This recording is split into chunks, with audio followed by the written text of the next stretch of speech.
Track temperature's falling. It's now 107 Fahrenheit. Checkered flags out. P17.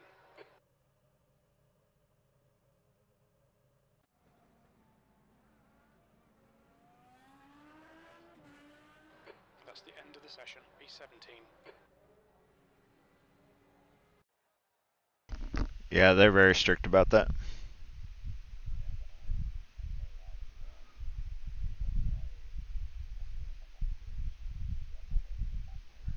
Yep. Yep. Good. Stay in the fast lane as much as you possibly can. Yeah. Or else, yeah. Willie found out the hard way last week. All right, guys. See you after quali.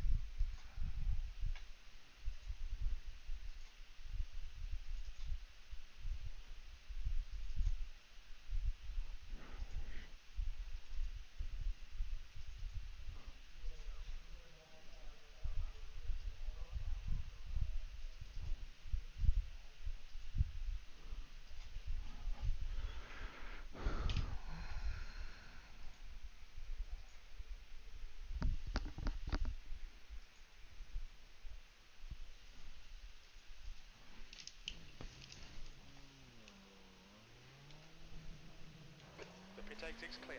Okay, Josh, we've got 4 laps to set a decent time.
Test, test, test.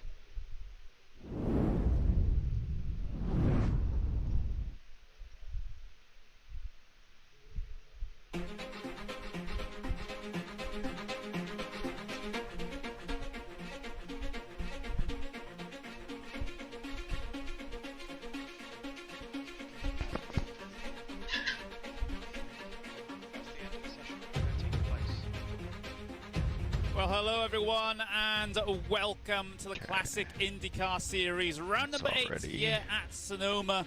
We are very, very glad you could join us here on Racebot TV and, of course, on ES TV as well. My name is Connery Medic. I'm joined by the one, the only Andrew Kinsella for the commentary of this particular broadcast. Hugo Luis behind the scenes directing all the cameras as we get ourselves prepared for 80 laps of racing here at Sonoma. Andrew, you know, IndyCar's no stranger to this circuit, but this is one of the first times we've been to this circuit in this particular series for a couple of years. Yeah, it's such a classic IndyCar circuit. So it makes sense that the Classic IndyCar Series does come here once again. It has been a few years, as you say. I believe 2017 was the last time that they were here. And Robert Grosser, who is in the field today, has been on the podium both of the last 2 times that we've been here. So he's definitely going to be one to watch. But I'm very excited to welcome the Classic IndyCar Series back to this classic circuit. It is an absolutely fantastic circuit indeed. Undulating is probably the word best used to describe it. Of course, Sonoma in California, USA. Round number 8 here, so we are getting towards the very back end of the season here. We've already had 2 of our oval triple crowns, for example. That will be decided in the final round, round 12 at Indianapolis. But getting late on in the season here, Andrew, still lots to play for, though, considering how close that championship run is at the moment. Absolutely, and with just a few races to go, as we saw yesterday in the real world gateway race, anything can happen. Sorry. Anyone can win, anyone can have problems, so there's still everything to play for. One of my pets in the room with me. Glad she came out during warm-up, not during the race. She would have been stuck in here for a laps while. Of racing here at Sonoma with a pit window, well, the fuel window around about every 30 laps, so we are expecting at least 2 scheduled stops. I think I got today. 13th in quali. From the last time we were here in the Classic IndyCar Series. I'm just trying to survive this race. I don't even. Got himself the race win in that one with Grosser. I don't know. In third. Of course, we do have a group of drivers that will have to start themselves from the very back of the field here today, Andrew. And that I don't will think be, you technically those had names to. that you have listed there. You got Dave Lodell, Andrew Wood, Philippe Lambert, Logan Simmons, and Willie Schwabauer. Oh yeah, that's true. Right at the back here, and there's no cautions to help them work their way through either. No, and this is one track where it is very, very difficult to pass. So this is going to be a big penalty for all the drivers who do have to start from the back.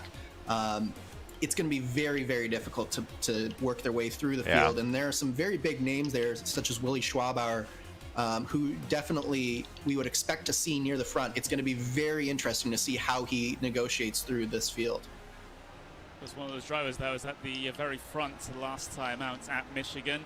And have to start at the very back here at Sonoma. Here's a rundown of the points, though. There's the close championship lead that I was just talking about. Lucas Laville versus Ethan Agan. Vortex Sim Racing versus the Simulation Racing Council. Only a handful of points between them. 5 to be exact.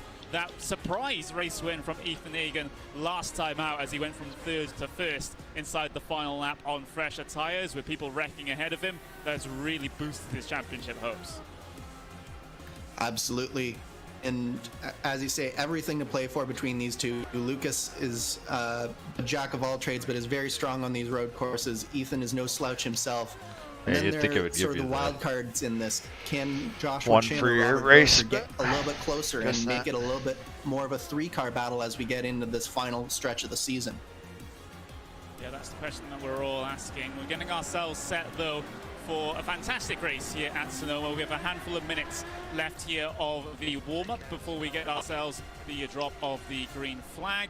And, well, there's a couple of other things that we do, of course, need to go over here. We do have that instant point limit, so we do have 14 set as the limit here today, so you get yourself to 14 incident points, you will get yourself a drive-through penalty. Then every 5 incidents that you get over that, you'll get another drive-through penalty. And if you get to 29 incidents, well, that is your race over. Yeah. You will be disqualified. This track, probably, I would say, I'm not sure whether it's the same in your experience, Andrew, but this track shouldn't really be a massive problem with regards to off-track incident points. No, there aren't too many areas where nice to have Ethan next year. He's a pretty good setup guy. Just a few corner exits where if you get a little bit twitchy, you can slip wide, but I don't expect the incident limit to really come into too much of an issue today. I think that the bigger thing will just be able to execute a pass cleanly. That'll be the key to this race, is whether or not these drivers can work their way through the field and overcome some of the mistakes that might happen. Jeez. Let's see then. Just a couple of seconds away from setting our starting grid here for round number 8 of the Classic IndyCar Series from Sonoma. Drivers just getting themselves some last-minute practice to get themselves set for the racing here today. Wow, we got to do full pace lap. Already over and done with as we get that transition over into the race session. Here's how they line up here for this race at Sonoma. It's Joshua Chin from Team Chimera, pole position, with Alex Crawford in 2nd place in the number 82. Ethan Egan, your winner from last time out, starts in the third. Julian Altena in P4. Jamie Wilson starts P5 with Robert Grosser in 6th place today. Thomas Mustonen in 7th, with Martin June in 8th place. Lucas Laville starts in 9th, quite a ways behind his fellow championship contender. Jan Hoffman in 10th place, Marshall Stanley in 11th, and Franz Josef Stum in 12th. Andrew, you have the rest. 13th is Josh Baird alongside Andrew Aiken. 15th is our own Stefan Schlacher. No kidding. 16 is Vesa Yilha Olila. I hope I pronounced that correctly. 17th is Hans Pikkinen, and 18th Randy Shoemake. 19th Stefan Rossman alongside Caleb Weekly. Andrew Wood down in 21st. He has that EOL, so he does not set a time. Same with Willie Schwabauer, Dave Laudel. Johnny Garrett is also back here, having not set a time, rounding out our field. Well, there we go. That's a look top to bottom then of the starting grid here today. 24 cars will take the start, but as you quite rightfully mentioned there, Andrew, some drivers either unable to set themselves a qualifying time within the 4 flying laps that they have allotted, or they've gotten themselves a back of the grid starting penalty from the previous event. So Andrew Wood, Willie Schwabauer, Dave Lovell and Johnny Garrett will start at the final few rows of the starting grid here today. Full pace lap though, so plenty of opportunity for these drivers to get those tyres up to the correct temperatures and pressures. You were discussing this a little bit before the broadcast here, Andrew. You were worried about how the effect of cold tyres will be factoring into this. Well, at least they have a little bit more of an opportunity to make sure that they don't completely spin out on Thanks, Denzel. Yeah, I was fortunate enough to get on the track and do a few test laps in the session before this, and the tires are definitely tricky on the first couple of laps, especially on lap 1 as the pressures start to come up. But these drivers will be doing everything they can to get a little bit of heat in the tires now, especially for that run up to turn 2 in that large braking zone. You have an uphill into that braking zone, and it's very easy to lock your brakes. I don't think I'll be bringing home the dub for sure, we're going to have calamity on lap 1. I suspect that is one of the trouble zones. The other trouble zone will probably be out of the carousel as they start to get the power down. It's very easy to spin the outside tire, and that'll spin them right off into the sand and into the sand trap there. So those are the 2 areas that we need to be watching lap 1. Hopefully we won't be seeing any dramas on lap 1. We can get ourselves a clean start under our belts here today. That will bode well for the rest of the race if we're able to get that. But Joshua Chin, pole position, what a great opportunity for him to try and, well, break away from the rest of the field. By far the fastest qualifier by about 0.4 of a second over Alex Crawford. Ethan Egan looking to get himself a good advantage in the championship from third place. As we head out of the final corner, we're going to go green flag racing here at Sonoma in the Classic IndyCar Series. Across the start-finish line they go, and up the hill they climb, up through turn 2 and turn 3. No dramas at the very front of the field, a little bit of side-by-side in the mid-pack, but seemingly no problems there, as we are clean and green. Yeah, it was a bit of an early green flag, and Josh got a good jump on the field. And that sort of strung out the field, especially as they were coming through the hairpin, and allowed us to get through that turn 1-2 complex cleanly as we come down to this next trouble zone here through the carousel. These guys are doing a great job, though, and it looks like we're clean so far. It does look to be the case as we get on this run down in towards turn number 7. Then a little bit of jostling for position, just that little bit further back with a few optimistic dives here and there, but everything is seemingly fair. There's Josh Baird there in 14th place at the moment. He has dropped a position since the start, has that iconic Motorsports number 23 car. There is Andrew Woods, who started in 21st. He's up to P20 at the moment in that Team Primera machine. But not been too much shuffling in the mid-pack. Everything seemed to be very cool, calm and collected here, especially for a first lap. Let's see if anything will change over the next couple as we ride briefly here with Andrew Wood on the way in towards those final couple of corners, and it's a complete lap one. Yeah, I hate to use the word strategy already in this race, but I have a feeling that a few of these guys are just settling in, starting to get a rhythm, particularly the guys at the back at that end-of-line penalty. They'll just be trying to settle in, get a rhythm, get their fuel numbers in, maybe extend that first stop just a little bit and try and pass some people on the pit cycle, because, as I said, it's very difficult to pass cleanly here. So that is definitely something that has to be on their minds even this early in the race.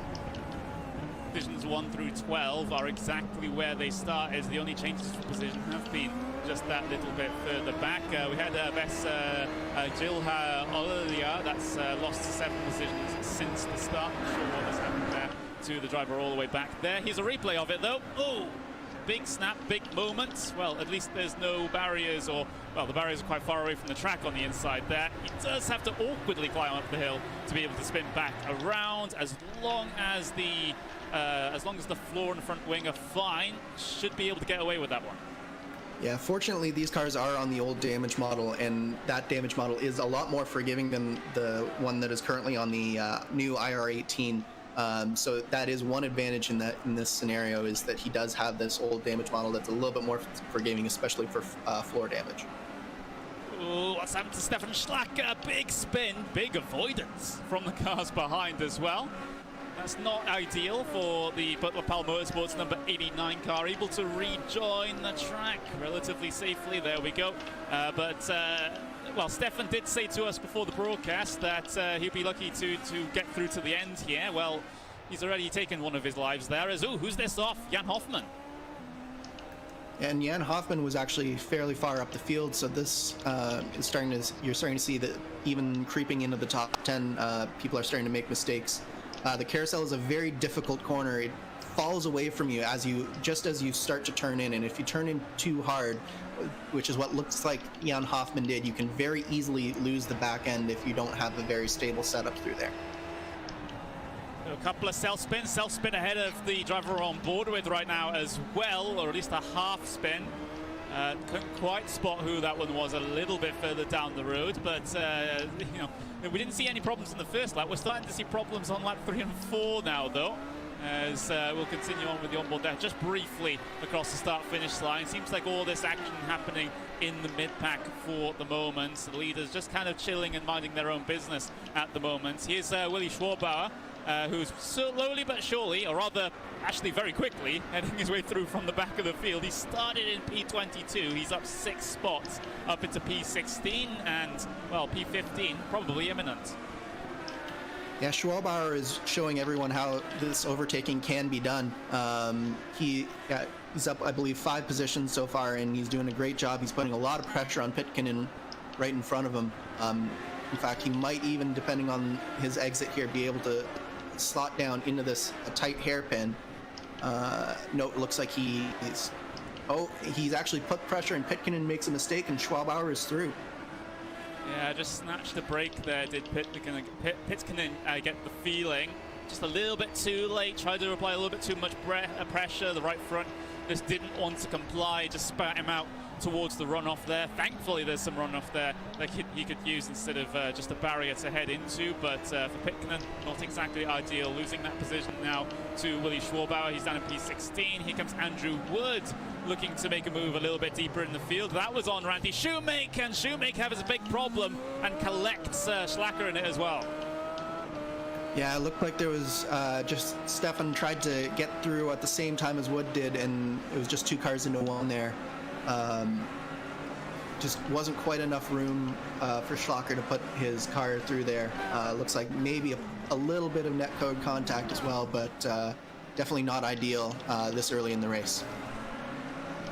Yeah, absolutely. A little bit too optimistic for Schlacker there. I just saw the tail end of the incident, which is why I thought Shoemake might have had his own problem, but no, that was Schlacker just overcommitting a little bit too much. You can see that by the lock-up of the right front, so that's a bit unfortunate there. I think Schlacker does have a little bit of front wing damage here at the moment. That's not entirely surprising, considering the nature of the incident. But on lap number 5 now, just continuing to watch things as they progress here.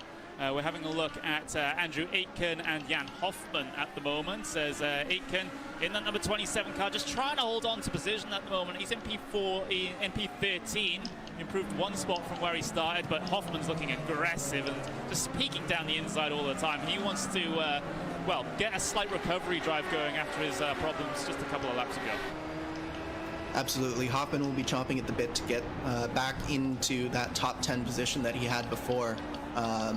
And then he's also got Schwarbauer right behind him as well. So he knows that Schwarbauer is going towards the front rather quickly. So he knows that he's got to get by Aitken sooner rather than later, or else he's going to potentially be losing a position very soon. Here's the view on board with Aitken as we see Egan go to P2. Gets the pass done over Crawford there. He saw that on the tower. As these 3 cars just continue to keep within the same piece of real estate here. Here comes Hoffman looking to make a move down in towards turn number 7. Big send into there, and Aitken left the door open and just said, okay, if you're going to come from that far back, you might as well have it.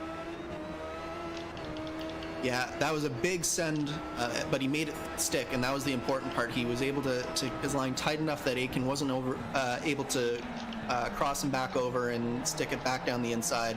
Now it's Schwarbauer's turn, and Aitken makes a small mistake through the chicane here, and will Schwarbauer stick it down into the final hairpin here? It doesn't look like slightly different line being taken through, though. Aitken having to push it just that little bit wide. Schwarbauer not able to capitalize on that low. Decent run, though, coming through the first couple of turns as they climb the hill in towards turn 2. No opportunity coming into here, though, so Schwarbauer would just have to bide his time. Probably next opportunity, if not a hopeful dive into turn 6, then maybe in towards turn number 7. There's the pass for P2, though, between Ethan Egan and Alex Crawford. Egan, your previous race winner, through up onto the second step of the podium, and, well, Egan is continuing to put just that little bit more distance between himself and LaVille, his championship contender at the moment. Meanwhile, at the top, Josh Chin has absolutely checked out on this field. 7.5 seconds through just 7 laps, so he's averaging a second a lap. As we see Schwarbauer making the dive on Aitken, he successfully completes that. Now, it looks like Andrew Wood is right on the back of Aitken, so Aitken just can't seem to escape the pressure. He's hopefully, that he'll be able to keep Wood behind him and stop this bleeding here. Yeah, it takes quite an experienced driver to be able to just sort of calm the heart rate a little bit, because sometimes when you get that one car past you, it's so easy to overdrive it and now have other cars dive down your inside. A big hopeful move there from Andrew Wood, but it does work out, and he's able to gain the position up into P15. Now puts Aitken down into P16. Right, the hardest track we'll race this season. Marshall Stanley, that's had an impact with the barrier somewhere. Significant damage to that number 25 that was coming up through the first sector. Let's see exactly what happened. Oh, car got loose and nothing you could do to stop it hitting the wall. Yeah, there's a bump just to the right hand side of the curb coming up in through turn 1, and it just looks like he caught that bump in the wrong way, and it flung his car sideways, and there's very little runoff on that side of turn 1, and it just looks like there was nothing he could do, and he had to hit the wall at that point. Yeah, he just had to really not much choice at all, as continuing onto, well, coming up towards the end of lap number 9 now, and let's see if, well, we're on lap number 9 now. That's just how far Joshua Chin is ahead of everyone else right now. It's just sort of skewing my perspective of the race at the moment. No one in their right mind should be about 9 seconds ahead so early on. But let's have a look then at the incident with Marshall Stanley, as, yeah, just completely aborted the chicane towards the end of the lap there, just taking the little slalom course through the tyres instead. Hopefully it didn't cause too many dramas behind. Sometimes it gets a little bit sketchy when you have slow traffic directly ahead with drivers going full racing speed behind, but seems like they've been able to sort it all out for the moment. And I'm seeing car going slowly through turn 2 at the moment. I'm just trying to scroll through and see who that is. Oh, Mustonen. Whoa! Go ahead, Willie. That was a big one. Who was that? Was that? That was Laville. That was the one car. That was Lucas Laville. That's your championship leader involved in that one, Andrew. That is. Let's see what happens. Side by side, it says, oh, Laville just gets a little bit too close to the left-hand side there, up over the dirt. Just couldn't catch the car. Let's see another look at it. Mustonen was looking for an opportunistic move over the car ahead. Here comes Laville down the inside. Car wanted to over-rotate, and there's only one trajectory he's going to be on, and that's directly into the side of the 22. Man, I am driving like crap right now. Yeah, that's a very unfortunate incident for both. That'll have huge championship implications for Laville.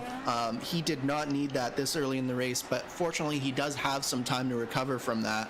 Hopefully he doesn't have any damage, but you never know with that type of side-to-side contact. Dirty air or what? Front wing looks okay. I'd be more worried about wheel or suspension damage on the front right there. We'll just have to watch and see his progress throughout this race. I wonder if we can get to a straight bit now on the way down towards turn 7. Let's see if the tracking's out at all on that number 1 car. At least from my view, looks fine to me. So Laville might have just gone away with one there. Yeah, but at the same time, it doesn't. It looks like he might be serving a penalty, letting Mustonen back by. That might be why he was going so slowly there. All right. So, so as long as that was, well, the only reason for him to be going slowly at that point, should be relatively fine. So Laville's championship still very much alive at this point, still hemorrhaging a ton of points to Ethan Agan, who currently sits in 2nd place at the moment, but it's nothing to be horribly concerned right now if you're Laville.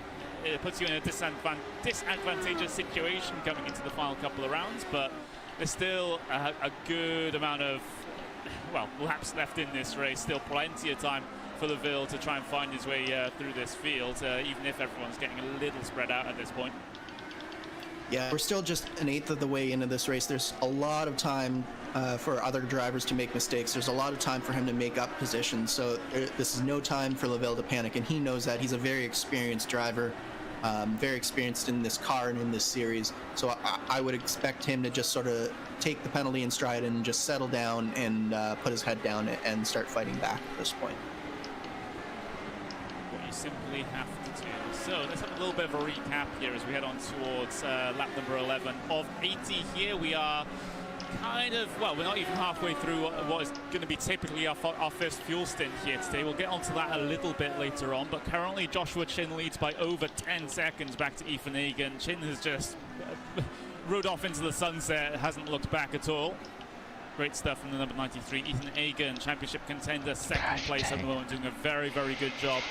Crawford 3rd place, Altena in 4th, Grosser in 5th place. That's your top 5. And then you have to cycle back to Lucas Laville in 9th to see your other championship contender for the moment. And you see Schwabauer in 11th, just continuing to try and work his way through the field after that penalty. So that's kind of a sort of semi-recap of what's been going on out there here today. But going back to the topic I just shoved aside there, Andrew, fuel strategy, or rather fuel plus tire strategy here in this one. How's that going to work out? Because you could possibly, with a little bit of fuel saving, get yourself just over the 30 lap mark. but you know, the 80 doesn't evenly divide into 30, so you're going to have to try and be a bit creative with it somewhere.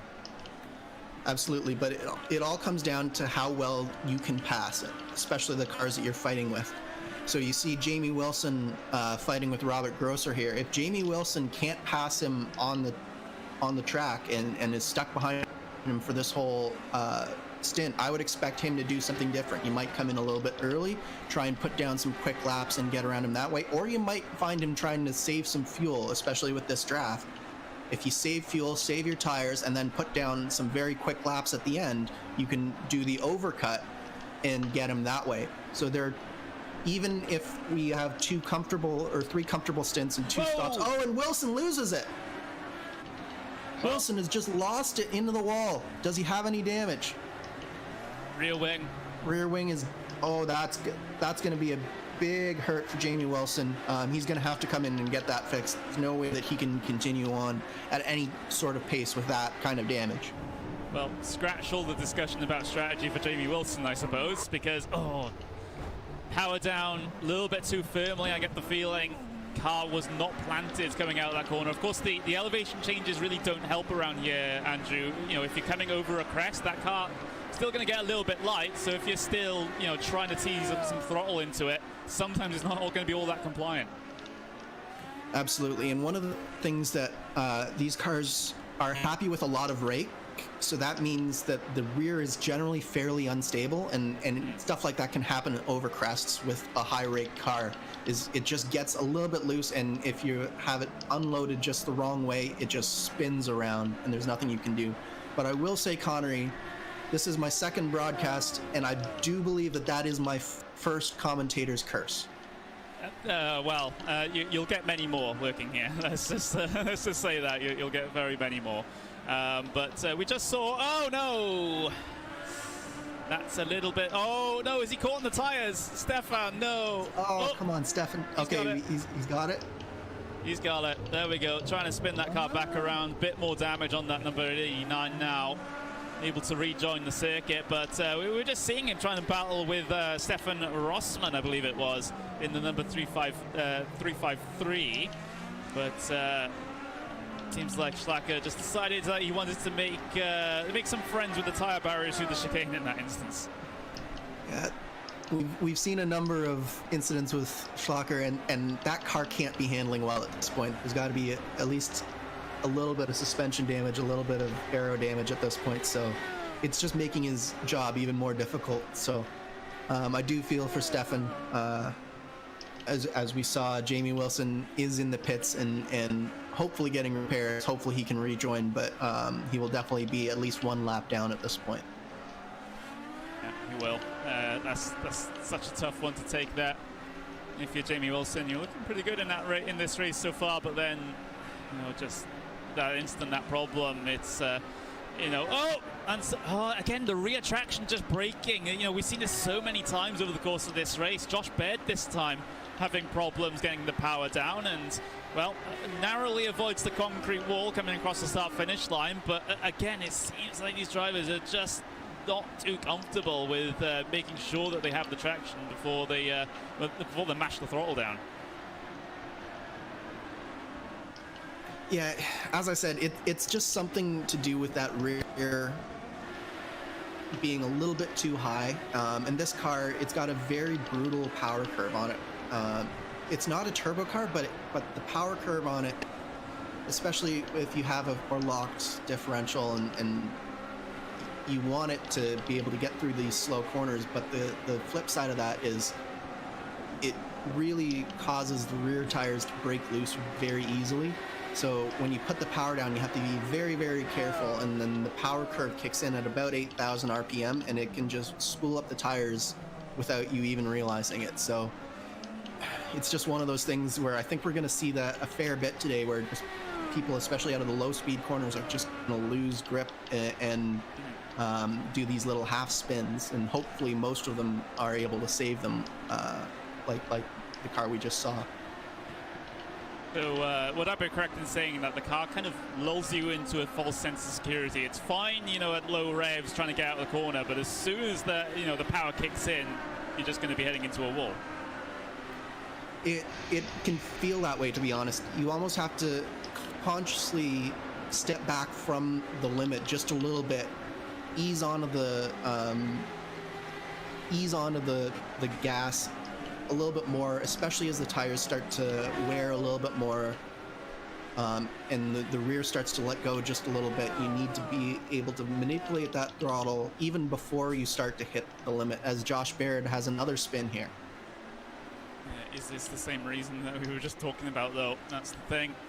No, I think this one was in the carousel, and it looks like the same thing that befell Jan Hoffman earlier in the race. He just turns in a little bit too hard, coming down over that dip in the road.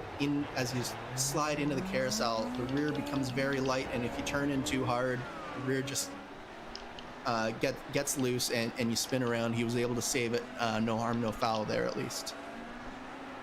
Yeah, so it's the tough thing about this circuit. Like I said, with the elevation changes, the the crests, the dips, you really need a car that's kind of built to handle those sorts of things. But a car that's built to handle those sorts of things is not necessarily the fastest. You got to try and find the balance, Andrew, of being safe and being quick in a lot of cases. Yeah, and it can be so driver dependent as well. So some of these drivers might not have been the primary setup builders. So the setup builder could have said, hey, it works really well for me. But if they have a little bit of a different style, they like to enter the corner a little bit later or a little bit earlier, they might not have been able to make the right changes to make the setup work for them. And that's where you see the difficulty come in. As we see, Schwabauer is really on the back of Lucas Leville here. He has had a fabulous drive through this field, Schwabauer has, and he really wants to get by Lucas Leville. Yeah, the body language of the car certainly does indicate that. Leville not being the quickest driver in this entire field so far, and maybe suffering from a little bit of damage, a little bit of damage affecting his pace at the moment due to the incident that we saw just that little bit earlier on. It's not, visual damage that we can see, but maybe there's just a slight problem, maybe underneath the car or with that right front. We saw the tracking was fine, but sometimes problems can be very well hidden, and that's what Willi Schwabauer looking to try and capitalize on at the moment. Looking to try and get that good drive out of turn 6 to be able to open up the move into turn 7. Not going to get the opportunity to do so just yet, though. He can wait and bide his time. There's really no rush to be able to get this move done at all. Not really much pressure from behind. Jan Hoffman is catching the both of them, but won't be there immediately, so Schwabauer does have some time to try and negotiate this pass. Absolutely. Schwabauer, despite how many positions he's made so far, he does know how to be patient, and he's got to exercise some patience here. I agree with you. I think Lucas might have some slight damage to his car, and it's just not performing as well as he wanted it to. He's dropped off the back of Mustonen, whereas before that incident, he was very close to him throughout most of the first bit of this race. So I do think that there's probably some slight damage, and he could just also be saving the car a little bit, knowing that it's a long race and he's really racing for a championship, not just for position in this race. He's got to keep himself in it. A mid-pack finish is better than a DNF.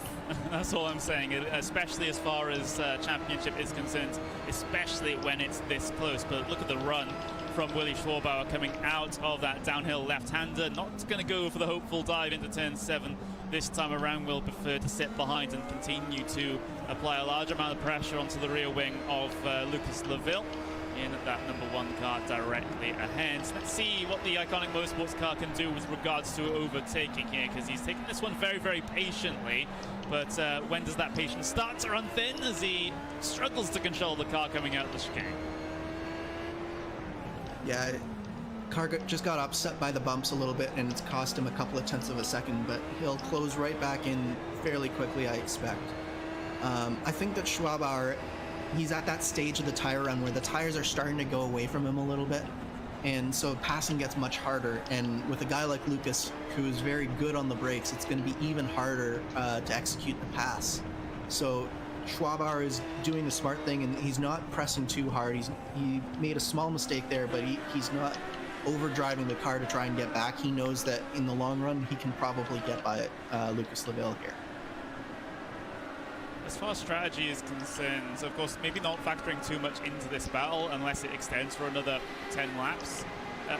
What would you prefer to do in this situation? Do you prefer to go the full fuel stint and then take the short stop for the end, or the shorter stint for the end, or do you split it even from this point? So I like going long as I can on the first stint, in the first 2 stints in this case, and then probably doing the shortest possible and the lightest possible fuel run at the end of the race. I think that the light fuel is actually going to be your big advantage here. These tires don't fall off too bad. You do get a little bit of grip loss, but you don't get sort of the catastrophic loss you get with the newer tire model on the IR18. On this tire, your time is going to come from having that lighter fuel load. And so if you can extend this stint as long as you can, and you extend the next stint as long as you can, you're going to go faster right at the end. You really are. Let's take a look then as Andrew Wood comes down on towards pit lane. So for Team Chimera, pitting down in at lap number 21 here in this race. So it's quite early indeed, but let's see if Chimera are able to make this one work then. It's basically the earliest possible that you can pit and still be able to get to the end on that one more stop after this one. Yeah, so this is the exact opposite. So Wood was able to get a number of positions through the first bit of the race, but I think he found that he stalled a little bit on his progress. So what he wants to do now is he wants to get off of his tires, and he wants to create as much separation in terms of tires and fuel and lap time as he can from the other drivers. So what he's going to do is he's going to go long on his last 2 stints, and he was short on his first stint. So it's sort of the opposite of what I was saying, but it can also work in the same way where if he gets into a nice clean spot on the track, he's able to set some lap times now that will allow him to move up through the field as he goes. Yeah, sometimes it's, with the strategy, it's all about taking control of your own destiny in some sense. Sometimes, drivers prefer to be a little bit reactive. They just look at the state of the race and just say, okay, if X, Y, or Z pits, then I'll pit now or 2 laps later, or try and undercut them, go 2 laps earlier than I think they're going. Meanwhile, Willie Schwarbauer looking down the inside here on Lucas Leville. No opportunity just yet there. That's the first big look that we've seen from Schwarbauer in this particular battle. They've been stuck together relatively for a relatively long time. Let's have a look at Alex Crawford and Julian Altena then, because that's a battle towards the very front of the field for P3. Alex Crawford able to hold on to position, but Julian's looking pretty spicy at this point. Yeah, and correct me if I'm wrong, but I do believe that this is Julian Altena's very first race in the Classic IndyCar series. So he's doing a fabulous job for a debut right now in P4. So yeah, this is fantastic racing from Julian Altena. Do you see a little bit of rear wing damage on Altena? Oh. Whoa, that is a big one. David Lodel. I think David Little has more to be concerned about than rear wing damage at this point with an incident like that. Let's see what happens. Close to the back of the Vortex car, maybe just getting... Ooh. He missed his braking point for the carousel entirely, and as soon as he was out in the grade, it was just gone. There was no recovery, so that was a big impact, and that'll be day done, I believe, for David Lodel. But going back to Julian Altena, yeah, he's doing a great job at the front of this field for a debut. I would be very proud if I were Julian Altena right now. He's gotten through 25 laps. There's still 55 to go, so that's what he's got to be focused on now. Is he's doing a great job. He's got a great result. He's battling for a podium. Don't let this battle this early in the race affect how he's going to finish this race, because he's got to get to the end at this point. Yeah, absolutely. And for both of these guys, the P2 isn't out of the question still at this stage. Well, technically, race win still isn't out of the question, out of the equation. But with the way Joshua Chin's been driving it now, it might as well be done at this point. Crazy stuff. 17.5 seconds is his advantage before he's even come down on towards the pit lane to get his first service done. That's how dominant the Team Chimera number 93 car has been over the course of this one. But never say never to any of these guys behind. Chin, he needs to get himself a clean race all the way to the checkered flag here. So he can't be complacent about any of this. Absolutely, and we have seen that Chin has made a couple of unforced errors, particularly what comes to mind is Watkins Glen when he was coming out of the pits there. So this race is not done. I hate to pile on Josh when he's doing such a good job, but he's got to make sure from now on that he's got this lead. He's got to now be able to execute, especially on those cold tires, and not have a repeat of what happened at Watkins Glen. Yeah, that would be a horrible little bit of deja vu here when the stakes are just that little bit higher as we are continuing to march on towards the end of the season here.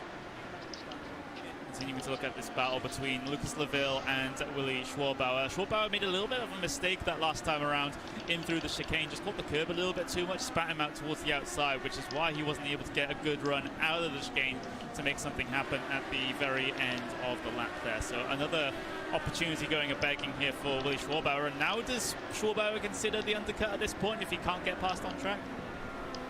I think it's got to be on his mind right now. He's got to be seeing that Mustonen is slowly getting a bigger and bigger gap on Laville, so he knows that Laville is holding him up. That's very close through that hairpin there. Schwarbauer clearly is able to carry a lot more speed through the low-speed corners than Laville is, but Laville is so good on the brakes that I don't know that Schwarbauer is actually going to be able to get by him on the track. The question is, does Schwarbauer want to do the undercut and come in early, or does he want to do an overcut potentially, save some fuel behind Laville here, and then do an overcut and get him that way? Because that might actually be a little bit more successful. Yeah, you have to factor in, of course, the tires coming up to temperature and pressure. Doesn't happen immediately on the first lap on these cars. It takes a little bit of a little bit of work to get them into that window.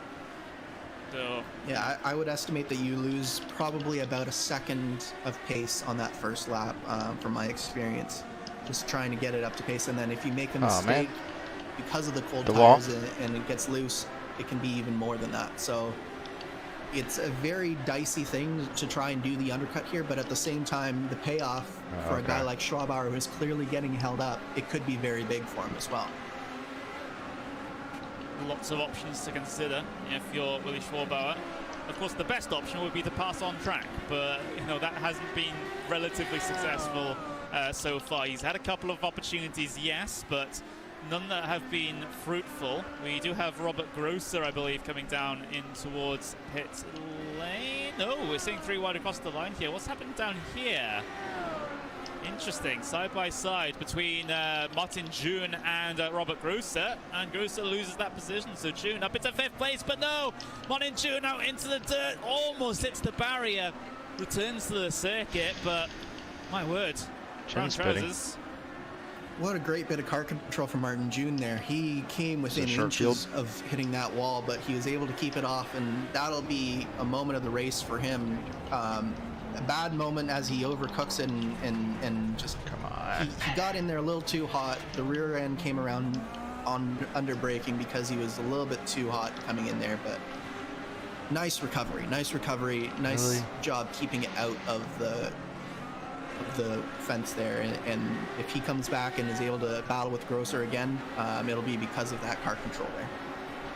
Joshua Chin comes in from the race lead, so he's basically spilling it even all the way to the end of this event then. So strategy is relatively simple for Joshua Chin here. You don't need to overcomplicate things when you've had such a clear advantage in the very front.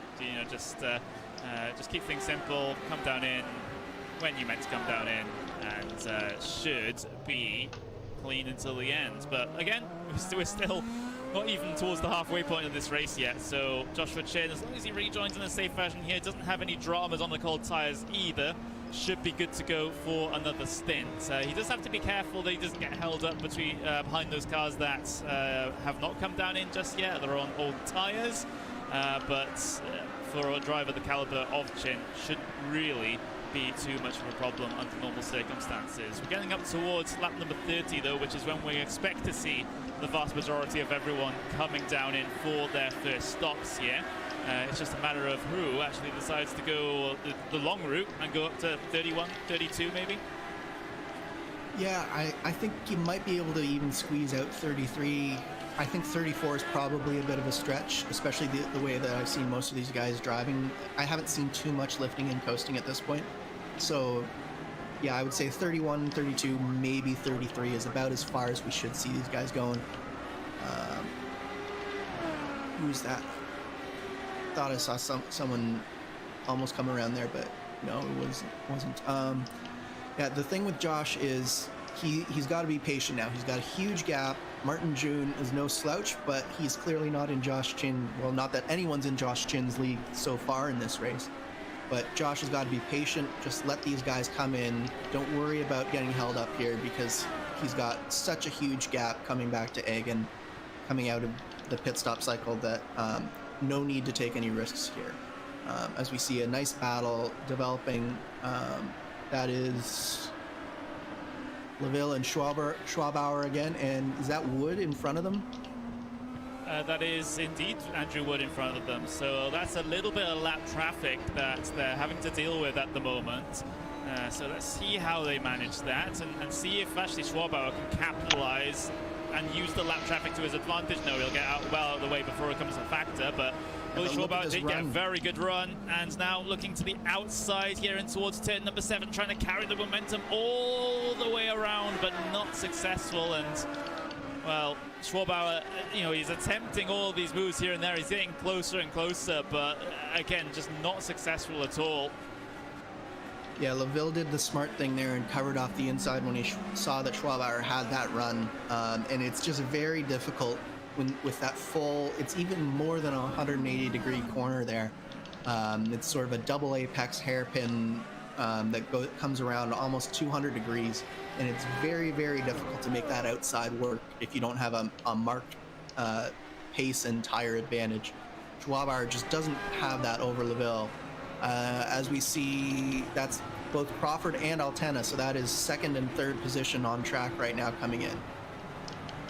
Yeah, here we go. As we'll get to see those pit stops happen. Altena getting out ahead, Zigot Mustonen also filing his way through now up the hill into turns 2, 3, continuing on through that first sector. Clean stop for both of those guys. As we are still waiting for a good handful of cars actually to head their way down and in, but that'll happen in a relatively quick fashion. Now we're on lap number 30. Here comes Ethan Egan then from the provisional race lead. Try and get his stop done. Of course, he does have to be concerned, you know, and thinking about the strategy of those cars behind him as well. He was only a handful of seconds ahead of those other drivers that are trying to compete with him, Altena, Crawford, so he does have to be pretty careful, but should be able to cover them off with this stop. Yeah, I think Crawford had a really good stop, so if anyone is in any danger of getting by Egan, it would be Crawford. Altena is a little bit farther back, but I think Egan should be able to get out just fine here. Had a good stop, 10.4 seconds, should be well clear of Crawford. Yeah, Crawford's just coming up to the start-finish line now, so good stop there from Egan. Didn't lose too much time. In fact, might have even grown the gap a little bit back to Alex Crawford in that situation. So as this race continues on, we see Hoffman coming down on towards the pit lane as well, so he's coming down in for his first stop. We're still waiting for Grosser and June to come down in from the race lead. That will then release Joshua Chen back into that race lead, being the car that's ahead with that stop completed. So let's see whether Grosser and Martin June come down in this time by. Of course, they're very, very close. They're involved in their own little battle. Both of them dive their way down on towards the pit lane. Sometimes that can be a bit sketchy, though, because the cars coming down on towards the pit lane are carrying a bit more speed than the cars actually taking that final corner. Yes, this configuration has a bit of an interesting pit in where the braking zone for the hairpin at turn 11 is actually before the pit in. So you find that if someone stays on track and the car behind him wants to come into the pits, it can get into a pretty dicey situation.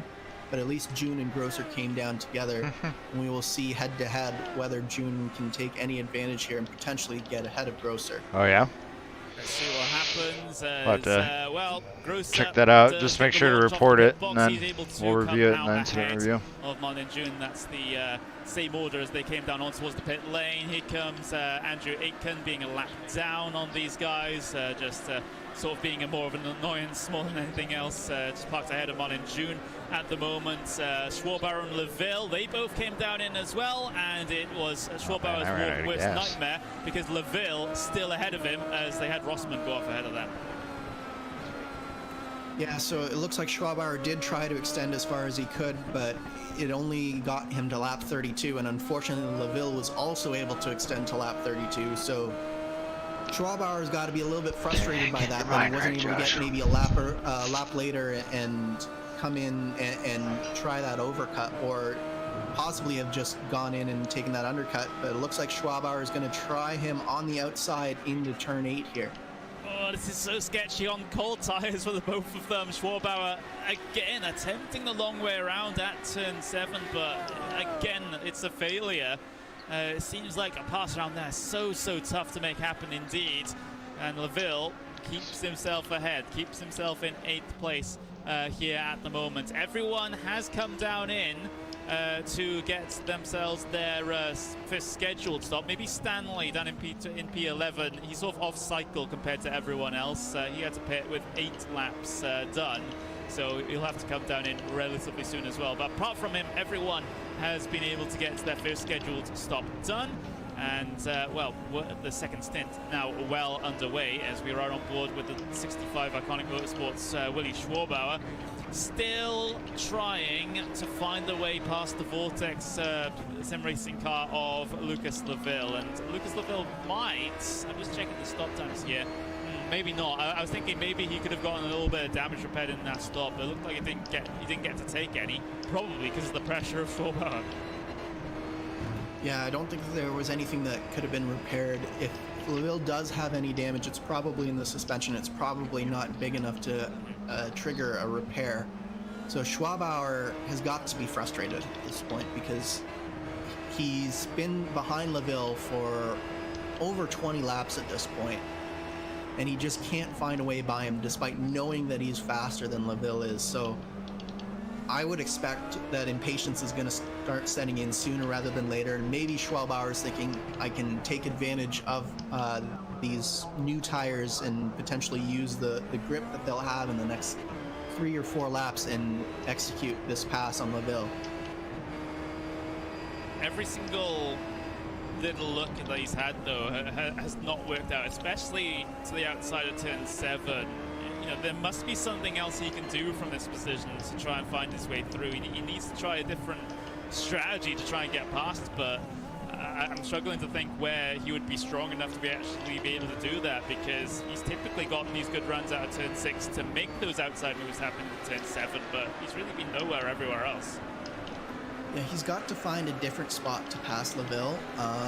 It doesn't look like he has a very good advantage coming out of the chicane, but possibly coming into that turn 9 chicane area. If he can get a good run through turn 7, 7A here, and stay right on the back of Leville through this left-right complex through 8, 8A, and down into 9, this could be the potential spot where he makes a lunge at some point. But he's got to find a place where he's confident enough on the brakes that he can outbrake Leville, which is a very tall task because Leville is a notoriously good on the brakes and a notorious late braker. So it's going to be very hard for Schwarbauer to get past, but he's got to do it, and he's got to do it sooner rather than later. Lucas, look, how much time are they, currently up behind Mustang at the moment? That is on the order of about 5.5 seconds behind Mustang at the moment. And remember, towards the very start of this race, even directly after that incident that Laville had, he was only a handful of seconds behind Mustang, and now they're just continuing to lose time. So, it's in Schwabauer's best interest to get through as soon as possible. I do get the feeling that he is the faster car in clear air at the moment, but that doesn't mean anything if you don't have the racecraft to try and get past. Absolutely. There are 2 lap cars coming up that Laville is going to need to deal with very quickly, and it's always more difficult. One car is normally fairly easy to deal with as long as they're fairly considerate for you, but 2 cars is very difficult to deal with, particularly when they're battling, which you see here. So this is going to hold up Laville just a little bit and maybe allow Schwabauer another opportunity. Schwabauer very late on the brakes into the final corner, trying to get past the lap traffic as well. Not very compliant coming across the start-finish line. There we go. There's the compliance that he was looking for. Able to be released. Laville going to get a little bit held up here in towards turn number 2. That's by Andrew Aitken. Aitken does move out of the way, but does Schwabauer catch him in exactly the wrong place? Yes, he does. So he's just going to have to struggle a little bit behind here, looking to the left, and he is released all the way through. So in a way, that was a little bit of a give and take there. Lucas Laville lost some. Willie Schwabauer lost some, so in the end it kind of all evens out, right? And Sonoma is a very difficult place to be a lap car, to be quite honest, because the straights are very short in most cases, so there are only really 2 or 3 good opportunities to let lead lap cars by without costing them something. And that turn 1, 2, 3, 4 complex is definitely not one of them. I think that all things considered, the cars did do a good job of getting out of the way and doing their best not to hold up this title. As Laville makes a mistake. Tags the barriers on the outside as well. That releases Willie Schwabauer up into the position there. Number 8 for Willie Schwabauer. And big issues for Lucas Laville. That's going to be a bit more damage now to that number 1 car. Gets over the He just carried too much speed into that corner, and he was just never making that chicane. Unfortunately, he missed the apex on the right-hander, and then he was all out of position for the left-hander. And it does look like he might have a little bit of side damage from that. That's going to be even more championship implications. Ethan Agan has been doing a great job up in second place, just keeping his nose clean. Meanwhile, Lucas Laville, that's his second incident in 2 stints so far in this race. He can't afford to have another incident and cost himself more positions here. It is such a tough circuit though, especially in these cars. You just have to be pitch perfect every single lap. Here's the battle though, lap down between Josh Baird and Andrew Aitken. I think that was Josh Baird down, but they've been going at each other, haven't they? Yeah, they have. Any position on that track is fair game at the moment. And, well, Josh Baird able to gain the position right now over Andrew Aitken. Of course, both of those cars down 3 positions on where they started after various problems for the both of them over the course of this race. For Josh Baird, of course, main problem was the basically trying to rotate the car over the crest down in towards turn number 6. He's not the only one to have done that, though. You mentioned a little bit on, Andrew, the problems Laville had through that same complex. That was his first incident, and it seems like everyone's got that sorted now, although I know the risk in saying that. Yeah, when you think that you're comfortable there, you will no longer be comfortable, and it'll catch you out. It's a very difficult entry to a corner, especially because you're coming up over a blind ridge. So you're basically just aiming for a point in the sky somewhere that you think you need to be hitting lap after lap, and if you miss it by a little bit, it can catch you out. It's a very, very difficult corner, but it's also a lot of fun when you get it perfect. I think the battle for P5 starts to close up at this point as well. In fact, it's not so much started to close up as it is, part 2 of the same battle that we saw coming in towards the pit stops. Careful with the retaining wall there, Martin Judy got so close to it. But trying to explore the extremities of the racetrack, I suppose, as he tries to chase down Robert Grosser. who has, of course, been in this same battle before. Of course, Martin June, last time he was able to pull off the pass here, he immediately went out into the gravel and had to surrender the position. So you can't afford to have something like that happen again. And, especially considering not only is this a battle for P5, but also the Julian Altena, a little bit further down the road, still within the same piece of real estate as well. Yeah, absolutely. And Crawford is not much further up the road from Altena as well. So there's still potential podium implications if June can get by Grosser here and potentially set sail towards that duo as well. So as you mentioned, June getting very close to the wall. And what you find when you've been trailing along behind a car for lap after lap, it almost becomes a game of inches for you, where you're trying to find every single inch that you can get just that little bit closer and potentially make that move successful. Turn keeps killing so me. It's not surprising to see him getting that close to the wall, because he's trying to maximize literally everything that he can to try and get by Robert Grosser here.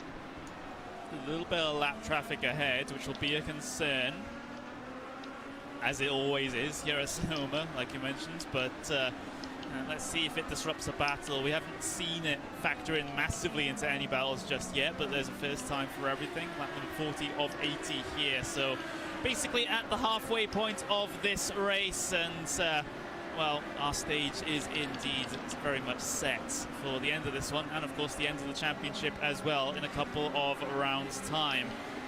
Robert Grosser looking to try and defend in towards turn number 7, able to sort of take a more commanding position in the roads there, make sure that the move isn't available there for Martin June to be late on the brakes into turn 7, but they are continuing to catch this lap traffic. This is where they'll start to feel a little bit of the effects of the dirty air as well, so hopefully, well, they're hoping that that lap traffic gets out of the way rather quickly, but it's stacking them up, isn't it?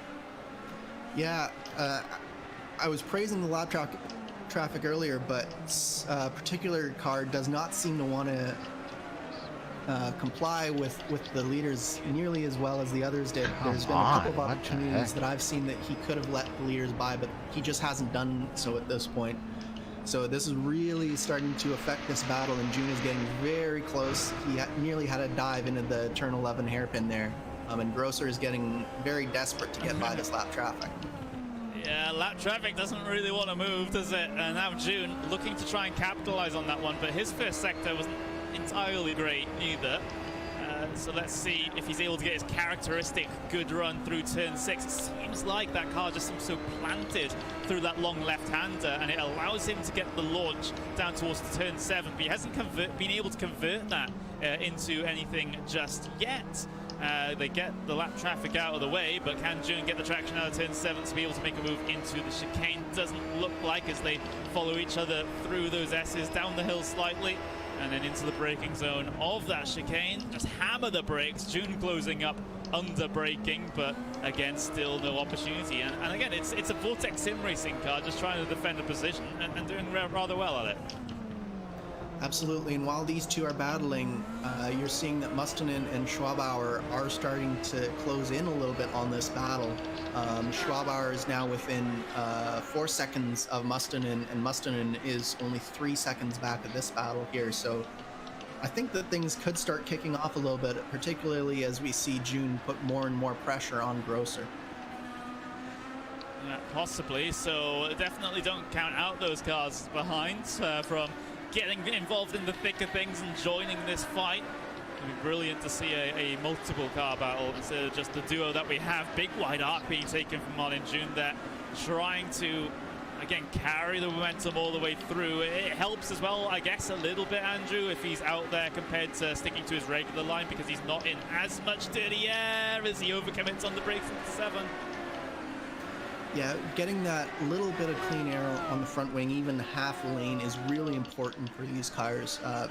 Around here, you're running a high downforce setup with a lot of front wing, a lot of rear wing.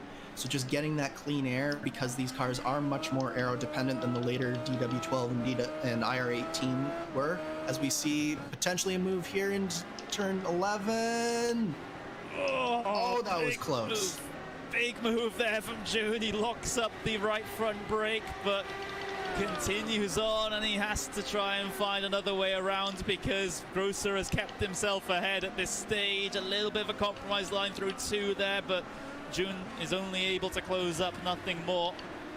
But this is developing into a great battle here for P5 between these 2 cars. Again, ahead, Julian Altena and Alex Crawford are kind of closing up at this stage, so we might even see a battle for P3 in a couple of moments' time. If that trend continues, look at how Martin June's driving that car now. He's driving like a man possessed, and, well, he's got to be careful because it's so easy to overdrive these things, as many drivers have already shown. Absolutely, but I'm also very impressed by the level of respect that both of these drivers have shown. Like, June got in there, Grosser just hung it out on the outside and kept his line, kept his confidence, and they were both respectful and clean, and this is a fantastic battle to watch. Saw a blip on the throttle there, just had to lift out a little bit. You know, the DIA doesn't help through those little S's section there, and he didn't exactly carry the most ideal line there, did June, so he just needed to lift off the throttle for just, you know, a half a tenth of a second just to make sure that he didn't overrun the circuit. But now heading on to lap number 44 for these guys, and well, it might as well be another 40 laps of fighting here between these 2, because that's seemingly what they're prepping for. But Martin June will be hoping he doesn't have 40 laps of this ahead. He wants to try and get ahead and get up to those cars further down the road, maybe join the Alex Crawford and Julian Altena battle if he does have the clear air pace to be able to get there. And if those guys start fighting, maybe they'll be drawn back into this as well, which will be absolutely crazy stuff. But that's just all hypotheticals at this stage. June falling off the back a little bit here of Robert Grosser, not as close into turn 7 as he has been on previous laps, but fantastic on the brakes into there, able to surmount a lot of that gap. Oh, this is the lap traffic. Franz Josef Stum, who's been relatively stubborn, I suppose, as a bit of lap traffic, just trying to bail out and get out of the way of a couple of cars. As we see a little bit of a lockup coming from Crawford, so Crawford is under a lot of pressure from Altena still. Altena lost a little bit of time at the pit stop exchange, but he's gotten it all back and then some, and he is right on the back of Crawford once again. So battle for P3 and 4, battle for 5 and 6. You know, Leville is keeping up with Schwarbauer for 8 and 9, so there's lots of places to look at here at the middle point of the race, where you can find yourself some action. Great stuff indeed by everyone involved. Where you won't see action right now. Look at the left end fence of the 71 car here. Does that not look a little bit off kilter to you? It looks a little bit bent up. I wonder if we can get a rear cam view of the rear wing on board with that car of Julian Altena, just to see if yeah, you're absolutely right.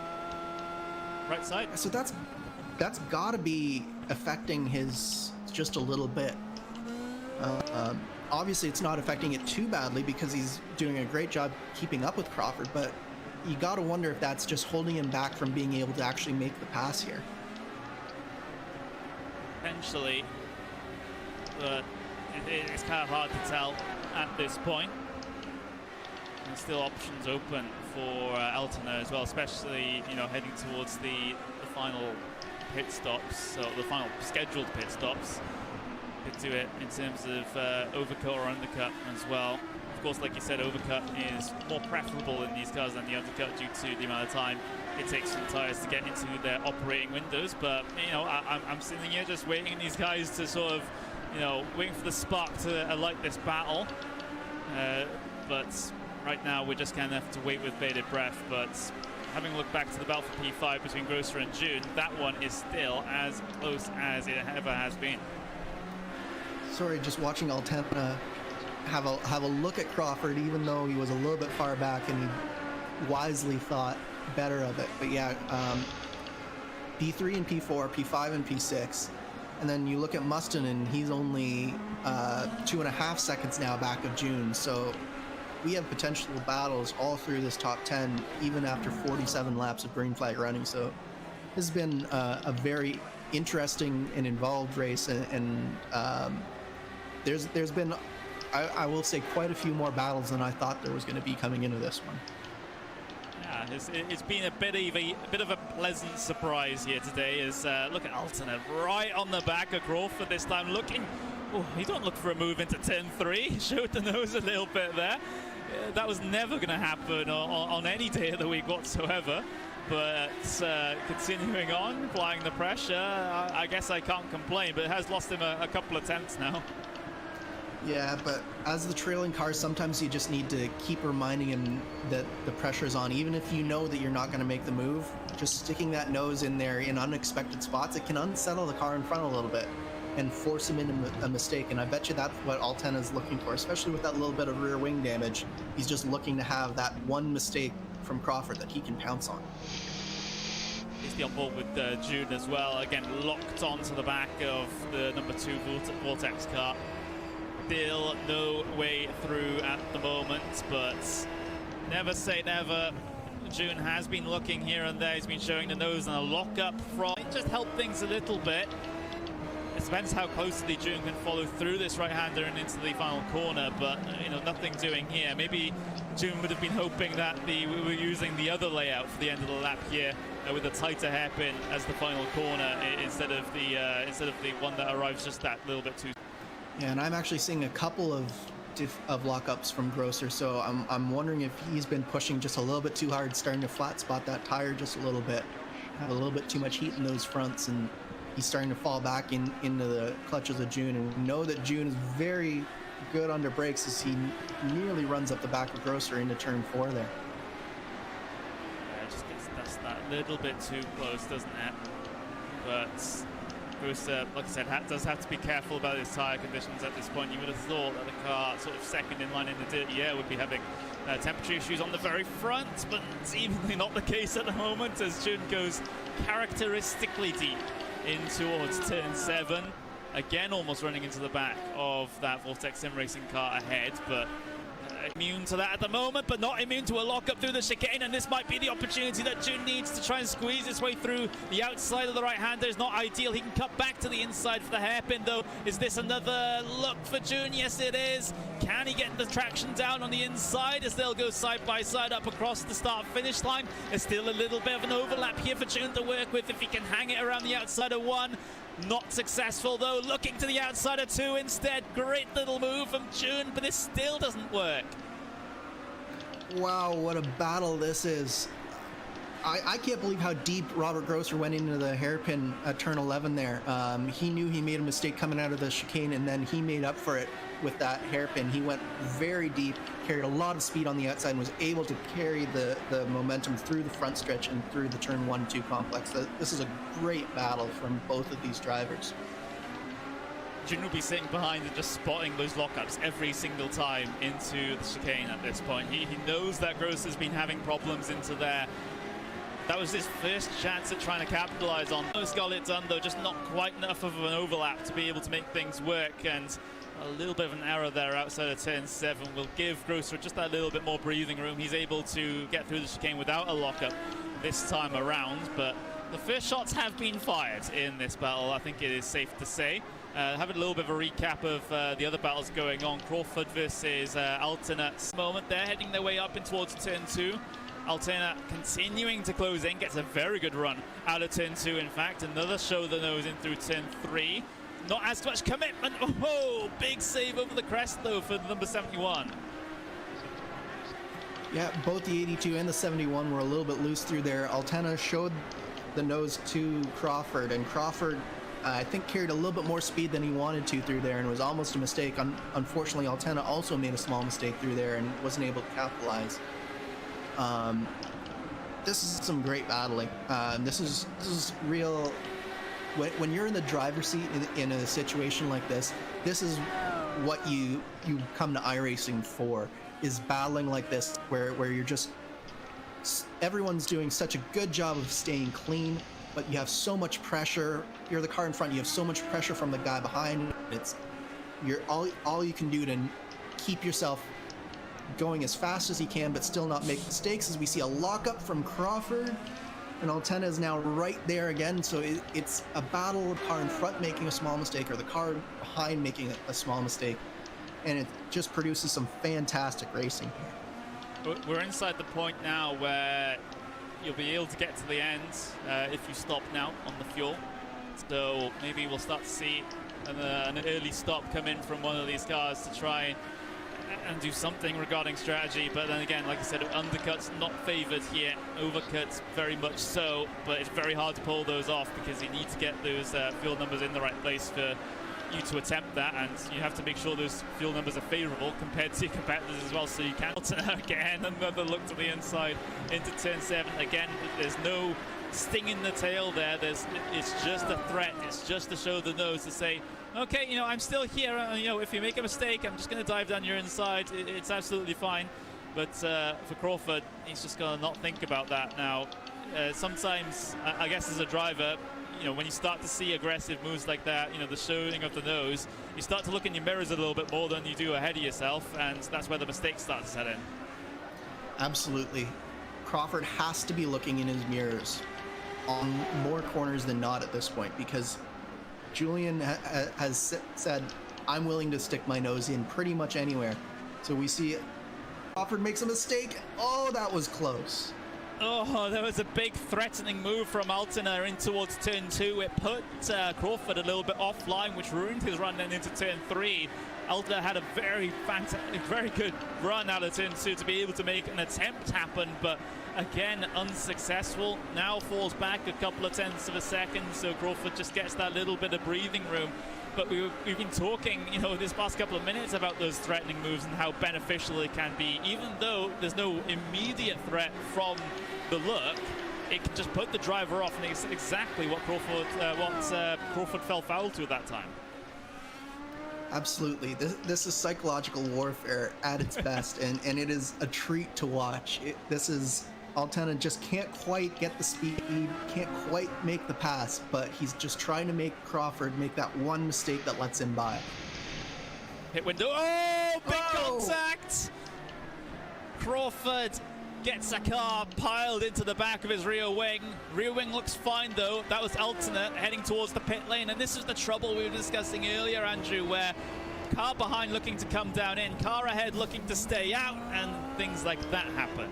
Yeah, it looks like iRacing is fortunately calling it a netcode incident between the two of them, and it looks like both of them have escaped without damage, and I must say that they are very fortunate that that has happened, because that could have been day done for both of them if iRacing had been a little bit less friendly to them.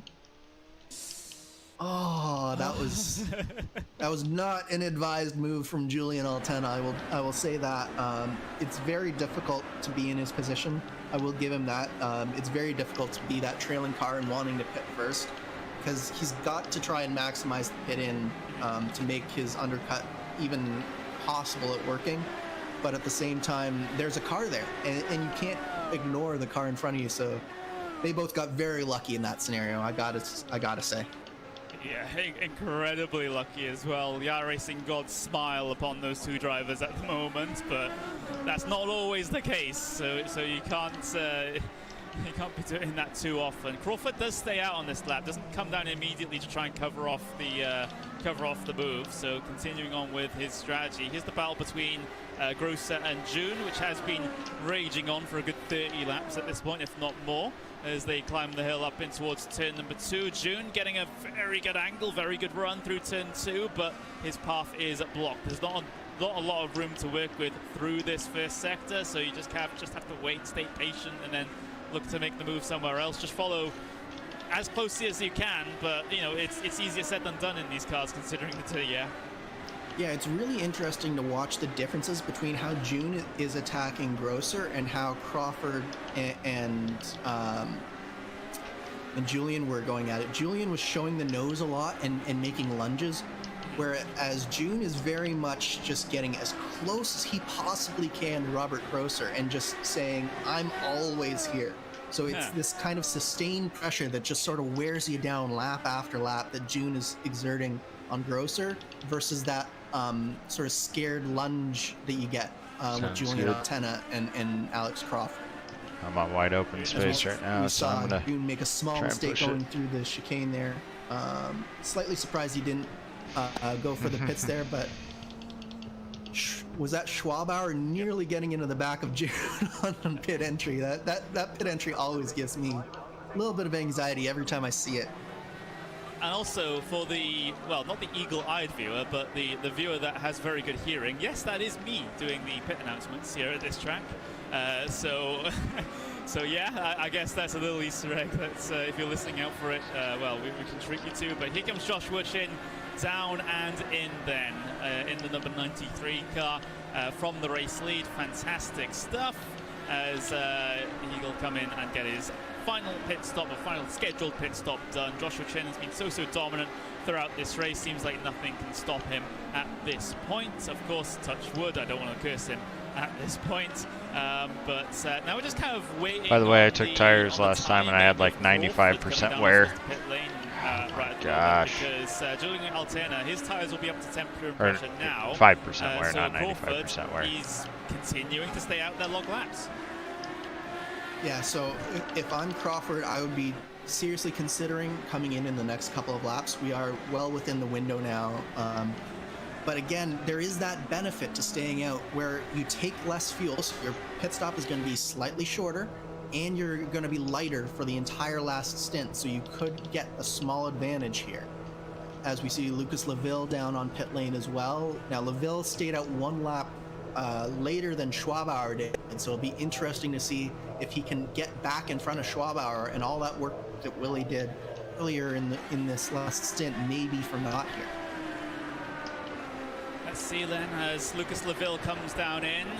Not being the ideal day for Laville, you know, considering how many points he's losing to Egan at the moment in the championship, but you know, that can be recovered slightly in these final couple of rounds of the season, but it's never really a position that you want to put yourself in. So Laville's kind of doing damage control, damage limitation at this point. It seemed like he didn't really have the pace in qualifying compared to Egan, doesn't really have the race pace either, it seems, especially with problems a little bit earlier on in the event as well. So Laville's just looking to score a respectable amount of points here rather than, you know, try and get one over Egan.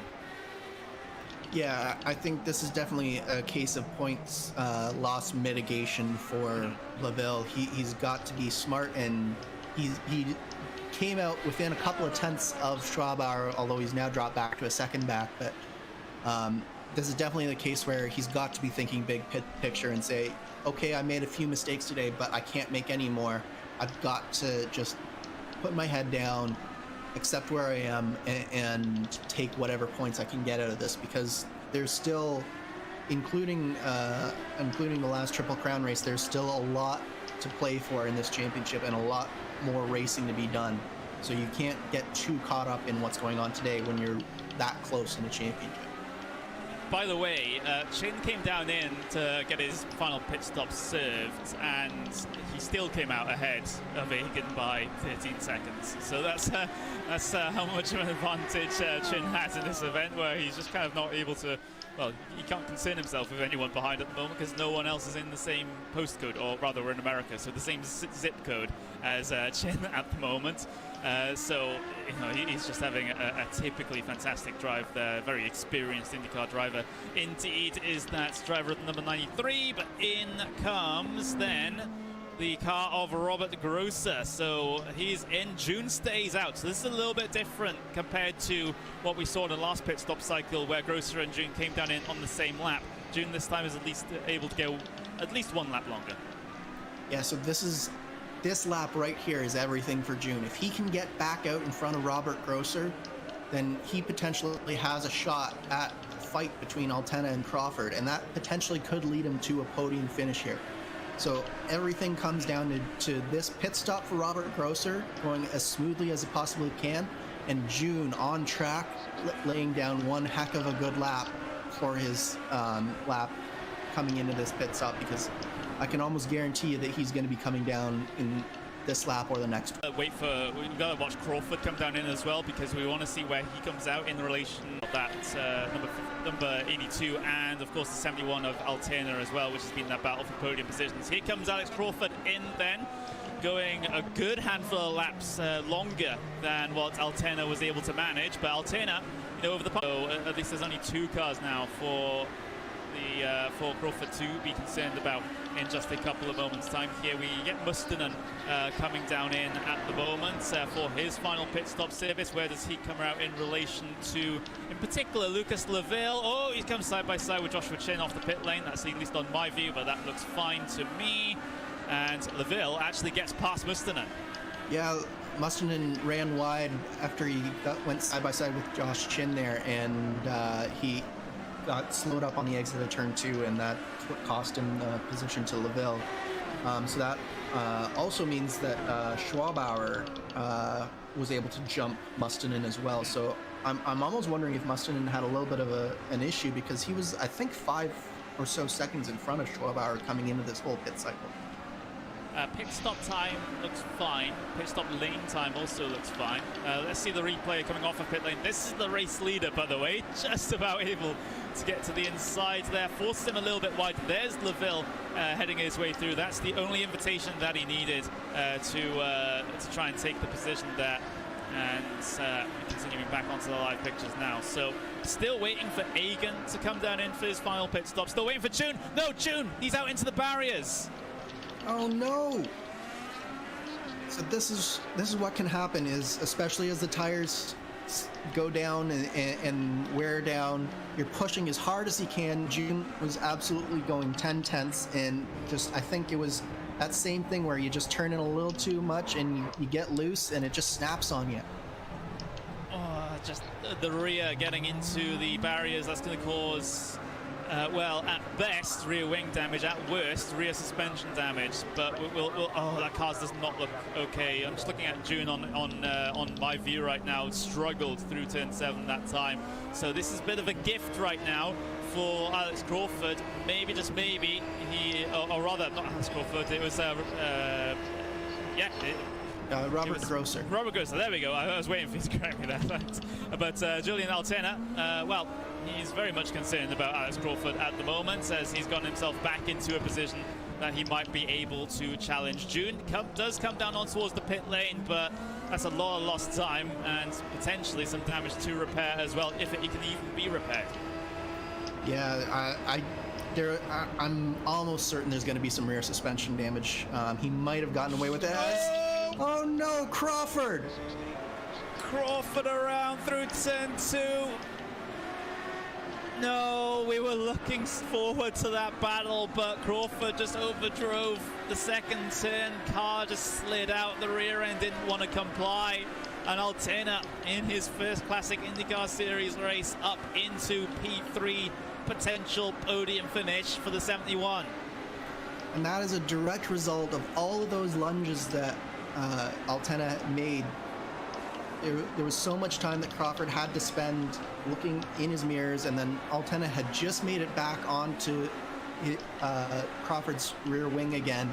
So he had to look back in his rearview mirror through turns 1 and 2 again, and he just missed his braking point just a little bit, carried too much speed and lost the rear, and that's it for that battle, unless Crawford can come back or Altena makes a mistake of his own.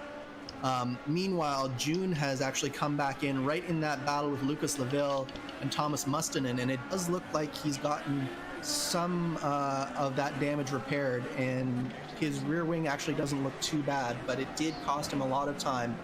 And more importantly for Lucas Leville, it's put him up one more position, and that has, June is just pushing a little too hard right now. He's got to be angry at himself, and now he's starting to make some mistakes, and that's unfortunate. Yeah, it just, hey guys, again, thanks for joining in. Not a great race. Let's have a look. As you can Needs tell. the lock up ahead, puts him off maybe a little bit, and then just trying to get the power down. Just again, car just did not want to grip up on the rear. Yeah, it was his first lap out of the pits, and it's just a case of too much throttle, and tires are too cold to handle that much throttle, and I don't think it cost him another position, but it did certainly cost him time, and he's going to have a lot to do to get back into a battle with Mustonen and Leville now. Still a good handful of laps left in this race, but for June also has to maybe be concerned just a little bit about maybe some remaining damage on that car that would not be helping things whatsoever. But again, I was looking forward so much to that podium fight, but unfortunately we can't you know, have all that we want in life, I suppose. It's probably the moral story, the moral of the story that you want to take away from that one. But now we're in the sort of, you know, final moments, final phase of the race, I will say, at this point. Still got some battles going on. Robert Gross, Willi Schwarbauer for 5 and 6, Wood and Schlacker for 10 and 11 at the moment, and well, maybe one of those battles can bring this race to life at the very end of the event. But in terms of the race lead, though, it's sometimes a very good thing that you don't get mentioned in a race, Andrew, because if you're in the race lead and you know you haven't been a topic of discussion, that typically means the day's gone pretty well. Absolutely, and that's definitely the case for Josh Chin here. He has been just solid lap after lap, and this is one of those races where he was able to get into a nice clean air, good rhythm early on in the race, and he just hasn't deviated from that rhythm as he's been going through this race.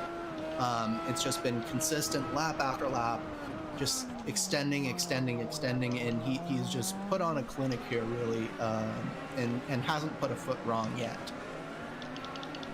Are you trying to curse him there with the yet? No, if I hadn't added the yet, then it would have cursed that. That at least that's how I'm told it would have worked. Okay, right. Who told you that? Arjuna. Blame Arjuna. Yeah, it's always blame Arjuna. It's kind of morphed into blame Arjuna, blame Randy. You know, it depends on what you feel like on any given day. But yeah, that's the Racesport TV inside jokes there. We'll continue on and continue to have a look at that number 65 car of Willi Schwarbauer, continuing to cycle his way around. Is that Grosser right in front of him? It is Grosser right in front of him. So this is the battle that I did mention had been developing.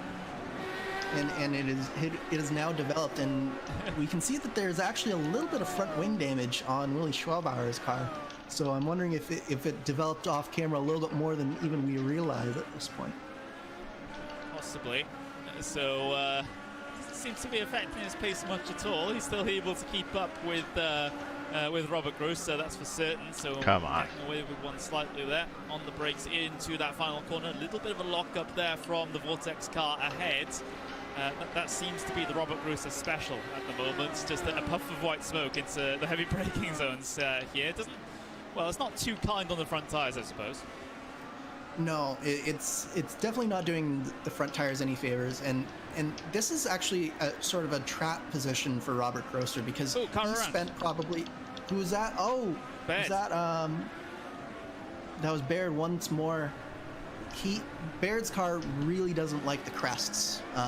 It looks like this has got to be his third incident on different separate crests that he's come over. I think we'll just see he gets wide through 3 and 4 here. Yeah, that was just too much momentum through 3A and off the exit there, and then that was all she wrote. But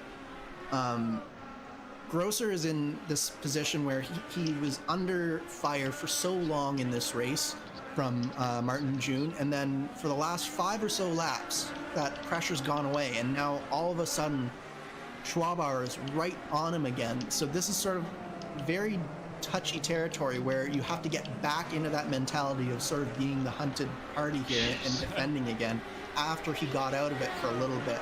So it'll be interesting to see if he makes some mistakes, sort of like what we saw with Crawford making that one mistake with Altena after he caught back up. Possibly, and a mistake this late in the race as well. Well, you simply don't have the time to be able to recover from something like that, so you need to be pitch perfect at this point in the remaining 12-13 laps that we have to go here. It's been a very decent race here in the Classic IndyCar Series at Sonoma. Battles up and down the field, apart from the very front, I suppose, as Chin has kind of just run away with things since the drop of the green flag. But Schwarbauer looking to give us maybe a little bit of entertainment here at the very end of the event, applying the pressure onto the back of the car of Robert Grosser through the middle sector. Again, no success with regards to passes at the moment. Behind, you do have LeVille and Mustonen that are getting relatively close at this point, but not as fully developed as this battle is at the moment, as both of them try to fight with the traction through that chicane. Now onto the brakes, into the final hairpin, another puff of smoke from Grosser's car, and Schwabauer having to correct a little bit of a slide. Yeah, it's just that power delivery in this car once again. It's a very violent, after you get past about 8,000 RPM, and it just always wants to spin the tire.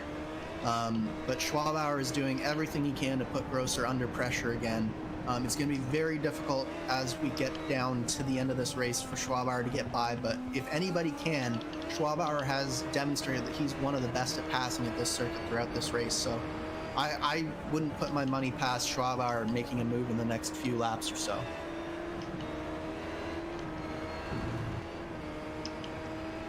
Not going to be close enough for a move into 7, although we haven't really seen the moves into 7 be too successful here in this one, because that car in front can just stick on the inside, and there's not much the car behind can do to pass around the outside, because again, it's so tough to try and carry any sort of speed out there and still be able to challenge into the S's section. But into the chicane now, Schwabauer closing up under braking, maybe able to size up for a move or a lunge into the hairpin, forces Grosser to go defensive. Schwabauer taking the wider entry to then get the launch off, and this has been the preferred sort of strategy from cars that have been able to make passes here, which is maybe have a big look into 2, put the car off ahead, and then maybe sneak in underneath, or just try and not so much bully them off the racetrack, but just sort of try to play them like a fiddle and get them to do what you want to do.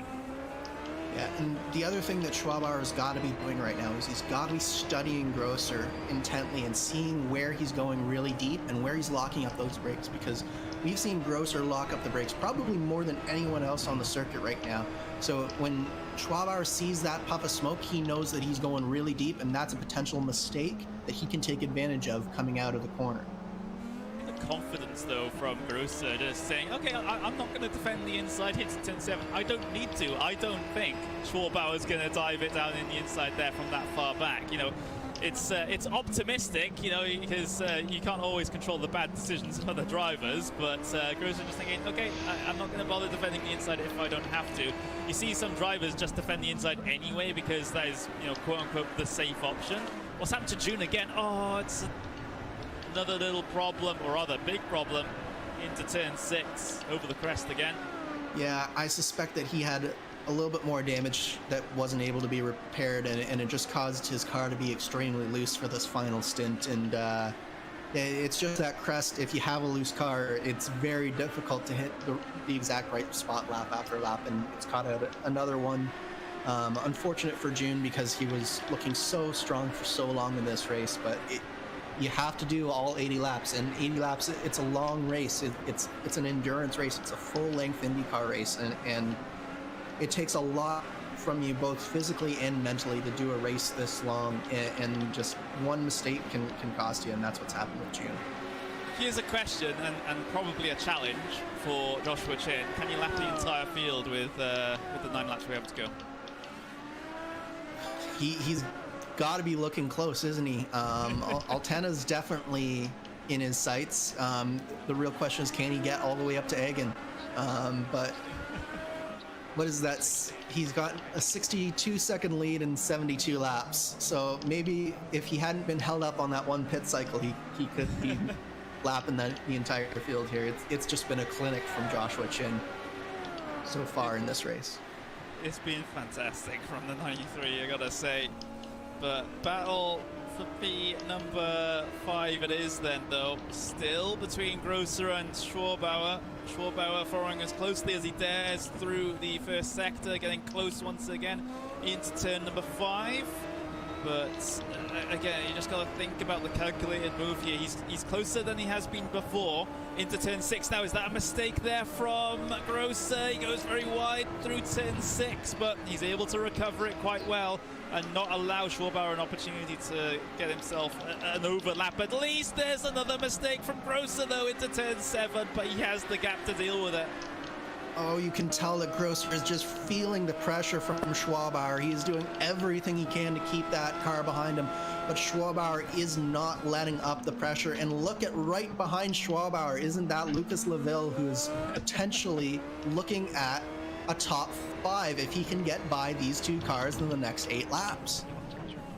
Fantastic. We weren't really keeping track of the progress of Leville, but Leville has a golden opportunity here. If he's able by some miracle to get both of these cars done in the remaining laps, that will be a huge help in the championship, sort of mitigating the points lost to Ethan Hagen, who currently resides in second at the moment. Look at Schwabauer, though, up 16 spots from where he started. Remember, he had to start at the back of the grid due to a penalty, and now he's on the outside looking in of the top 5. This is potentially going to be an exemplary drive for Willie Schwabauer. It is already so far, but it can all end in tears rather quickly just by one wrong move. Absolutely, but Schwabauer has at least demonstrated, because most of his spots were not in the pits. They were on track passes that he's made. So anyone who's shown that they know how to make a pass without putting a wheel wrong, it is Schwabauer. So it's been a very impressive drive, possibly even driver of the day, if not for Chin having almost lapped the field. Yeah, possibly is. We'll track the progress of Chin to see if he does, if he is able to get the entire field put one lap down. So, you know, if there are any marginal fuel issues for anyone further back, then that wouldn't be a problem anymore, I suppose. But we're not expecting that, given the way the pit stop cycles have worked out here. But let's have a look then.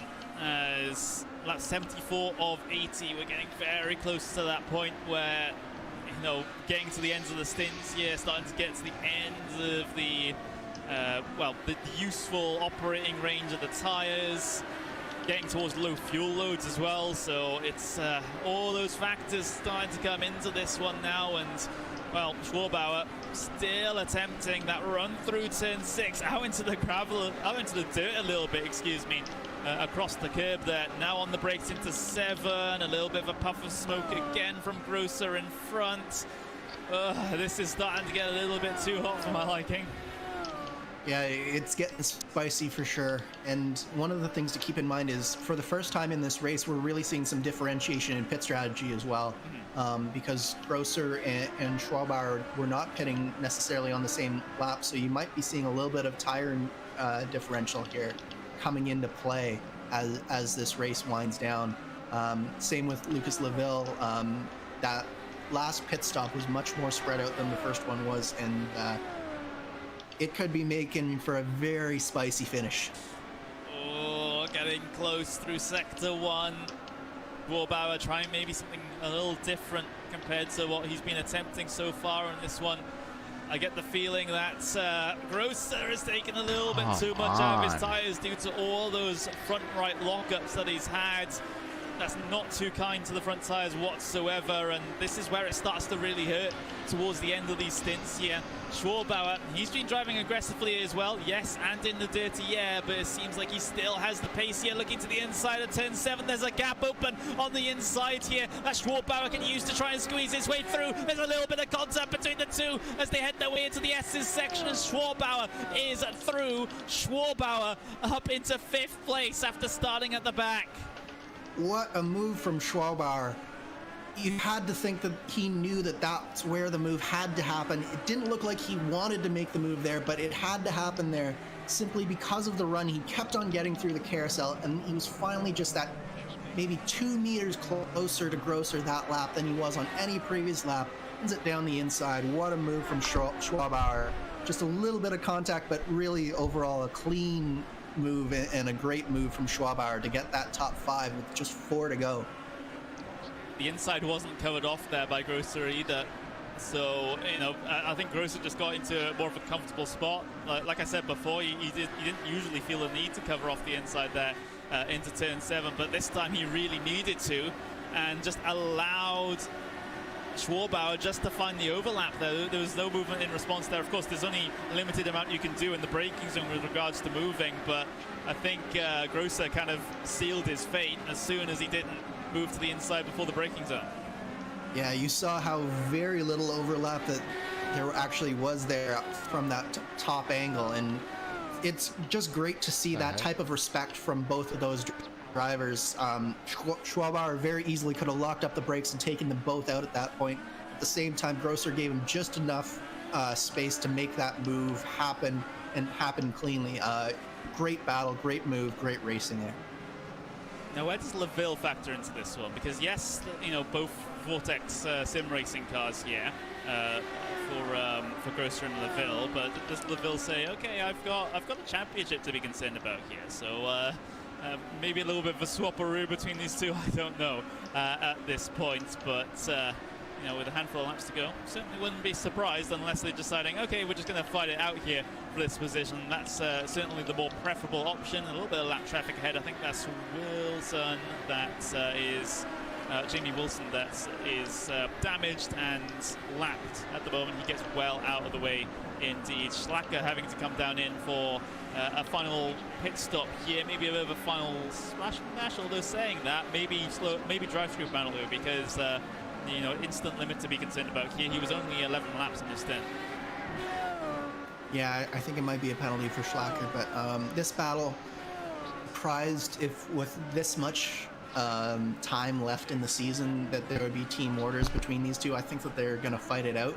That being said, I wouldn't put it past Lucas LaVille just making the pass on speed as well. It seems like Grosser's tires are starting to go away. We can see that Schwabauer has put in a pretty good gap in the couple of laps that he's been in front of Grosser. So LaVille might just be able to make this pass on speed, and Mustonen is not out of this battle yet either. He's only less than 1.5 seconds back at this point.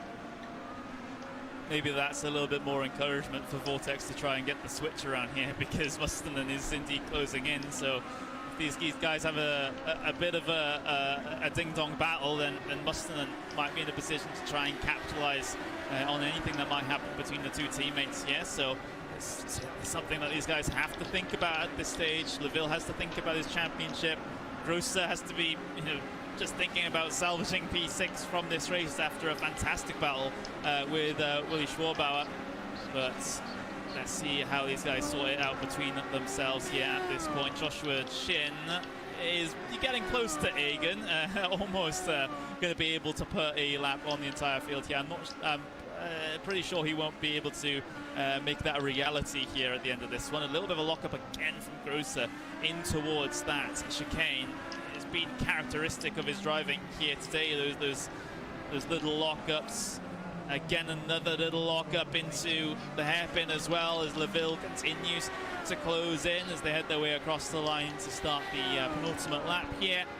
And well, let's see what happens between these two, because it could have a little bit more drama yet, I suppose. Yeah, you just got to think about all the pressure that Grosser's been under for so long in this race. He's had so many cars right behind him and very close to him throughout this race, and you just got to wonder if he's just pressing that little bit too hard on the brakes and trying to take it in that little bit too deep, and that pressure has sort of started to get to him. And you're just seeing those little lockups and those little mistakes creeping in, because with just 2 laps to go in an 80-lap race, it's been a long day to have that many cars that close to him. With that, though, let's take a look at Joshua Chin then, because he's heading his way through the final corner now to take the white flag. So this will be the final lap then for Joshua Chin. He does have that car directly ahead of him is Ethan Egan. So I guess if Chin wants to go chasing for something and put a lap on the entire field, that's the car further down the road. But what a fantastic race it has been for Joshua Chin here. Dominant from start to finish, and just, well, 2 more sectors to go, and he'll be able to take the race win here at Sonoma, which, well, is very much well-deserved. Absolutely. It's one of those races where you just know that the car, the driver, everything was just working in perfect harmony, and he just hasn't put a wheel wrong all race, and you can see him even getting very close to Egan through that hairpin there. He wants to put Egan a lap down, you can tell.